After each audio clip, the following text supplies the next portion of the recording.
Oficialmente, a independência do Brasil foi proclamada no dia 7 de setembro de 1822, às margens plastas do Riacho Ipiranga. Dom Pedro I gritou a tão famosa frase: "Independência ou morte".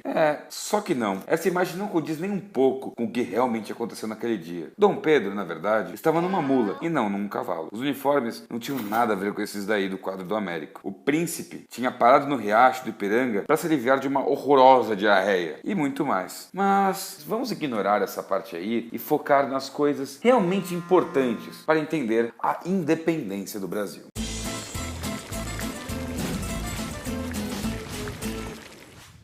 Primeira coisa, tudo começou com uma revolução em Portugal, em 1820, a Revolução Liberal do Porto. Os portugueses estavam revoltados com a situação econômica e política de seu país, desde a invasão de Napoleão. Tanto que, como a gente viu em um dos vídeos anteriores, foi essa a invasão que fez a corte fugir para o Rio de Janeiro em 1808. Vimos também que a primeira coisa que o rei fez, do lado de cá do oceano, foi acabar com a exclusividade do comércio entre Portugal e Brasil, o que foi ótimo para boa parte das elites brasileiras, mas afundou mais ainda a economia portuguesa. Diante desse prejuízo econômico português, a Revolução Liberal pretendia obrigar a família real a voltar para Lisboa, retomar as políticas econômicas favoráveis a Portugal e submeter o rei a uma Constituição.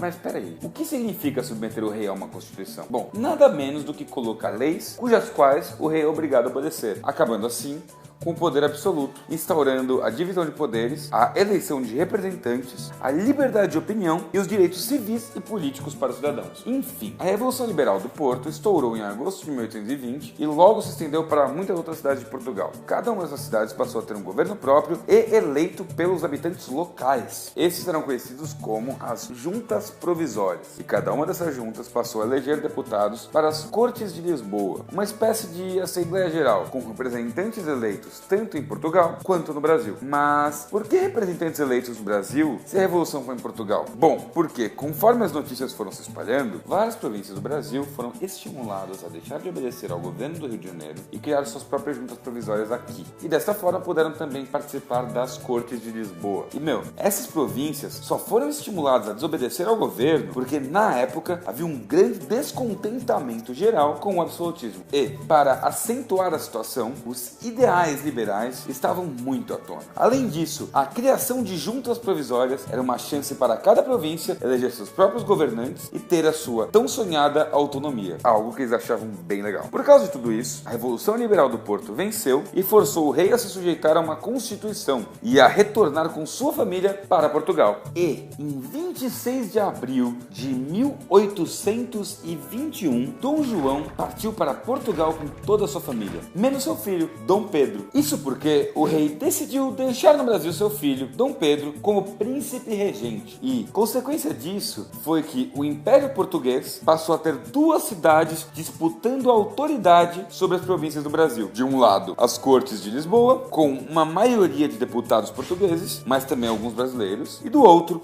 a Corte do Rio de Janeiro, governada pelo príncipe Dom Pedro e por seus ministros. E, a partir do segundo semestre de 1821, a disputa entre esses dois lados foi se tornando uma verdadeira guerra. A Guerra da Independência do Brasil, que durou até 1823 e que vai ser assunto de outro vídeo. Então, nas Cortes de Lisboa predominava o projeto de uma monarquia constitucional que manteria unidos os reinos de Portugal e do Brasil com um único governo de Lisboa, e o projeto de retomar a exclusividade de comércio entre Brasil e Portugal, ou seja, praticamente desfazendo a abertura dos portos e recolonizando o Brasil. Em contrapartida, na Corte do Rio de Janeiro, ganhou força o projeto de tornar o Brasil independente, mesmo que mantendo a tal dinastia portuguesa no poder. Com o tempo, o príncipe Dom Pedro foi tomando uma série de medidas opostas ao que mantinham as Cortes de Lisboa. E esse processo culminou, por fim, na separação política entre Brasil e Portugal. Os principais marcos dessa separação ocorreram no ano de 1822.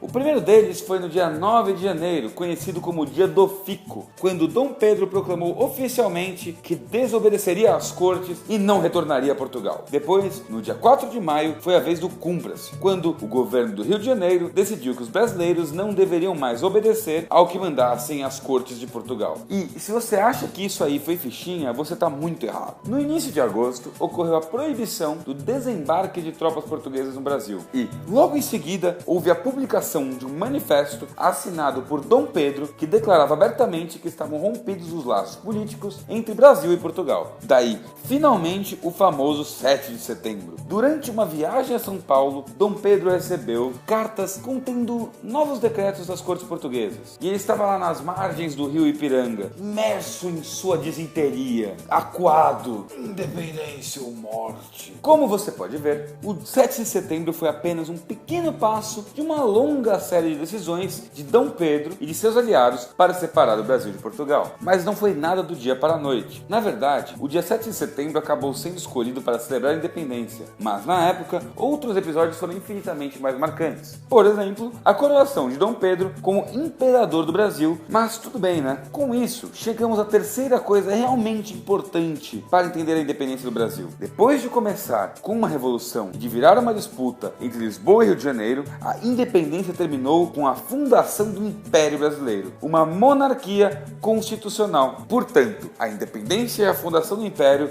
não foram decisões que Dom Pedro tomou sozinho. Não, a verdade é que a independência e o Império foram um projeto político que havia sido construído ao longo do tempo. E, além do imperador, muitas outras pessoas foram importantes para que esse projeto fosse vitorioso. O personagem mais lembrado é José Bonifácio de Andrada e Silva, que ficou conhecido como o patriarca da independência. Ele atuou na imprensa, na maçonaria e no governo como principal ministro de Dom Pedro. Isso tudo no decisivo ano de 1822, quando procurou garantir a unidade do Brasil, combatendo não só as leis recolonizadoras das cortes portuguesas, mas também aqueles que defendiam ideias radicais ou uma maior autonomia para as províncias. E outro personagem fundamental para a independência foi a Imperatriz Leopoldina, que era esposa de Dom Pedro e que foi uma importantíssima articuladora política da independência. E ela era amiga de José Bonifácio e filha dos mais poderosos monarcas da Europa, o imperador da Áustria, Francisco I. E, graças aos seus contatos e à sua habilidade política, a Imperatriz Leopoldina procurou garantir o reconhecimento internacional do Brasil independente. E isso ao mesmo tempo em que influenciava Dom Pedro e seus aliados para evitar as ideias radicais que poderiam levar à perda do controle sobre a plebe, exatamente como tinha acontecido ao longo da Revolução Francesa. E tudo isso ficou documentado em cartas que hoje estão publicadas. Então,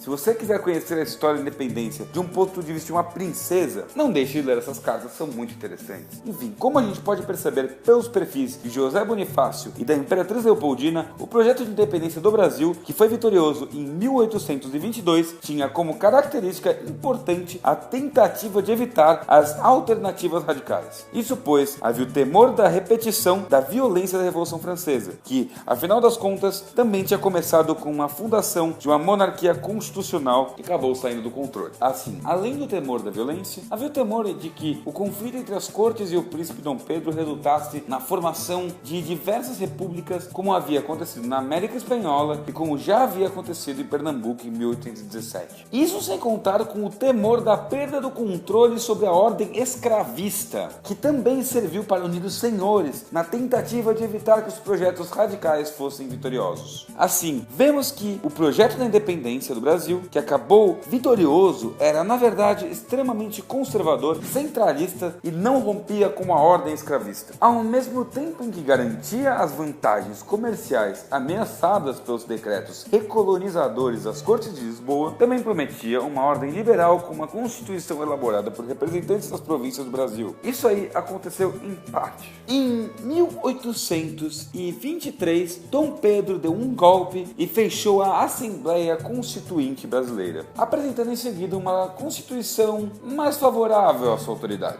Com isso, chegamos à última coisa realmente importante para se entender a respeito da independência do Brasil, que é o fato de que ela dividiu opiniões em todo o país, pois não era simplesmente uma luta dos brasileiros contra os portugueses. Havia muitas pessoas nascidas em Portugal que eram a favor da independência, como era o caso do próprio Dom Pedro e de alguns seus ministros, mas também havia muitas pessoas nascidas no Brasil que queriam manter a união com Portugal. E isso se deu por vários motivos, mas principalmente porque as cortes portuguesas eram formadas tomadas por revolucionários liberais, enquanto a corte do Rio de Janeiro era vista com desconfiança, com uma possível continuidade da velha monarquia absolutista. Então, entre 1822 e 1823, Dom Pedro obteve o apoio de muitas pessoas, as convencendo de que o Brasil Império seria tão liberal quanto as cortes de Lisboa e que o Império do Brasil seria a melhor opção para evitar que a independência fosse feita de forma violenta e com maior protagonismo popular. Então, o que estava em jogo no processo de independência ia muito além da oposição entre brasileiros e portugueses. Envolvia também a defesa de um regime político liberal e constitucional, a tentativa das cortes de retomar a exclusividade comercial entre Portugal e Brasil, o temor de uma perda de controle sobre os setores populares e a desconfiança da Guerra da Independência, que começou em 1821 e só acabou 2 anos depois com a vitória de Dom Pedro I.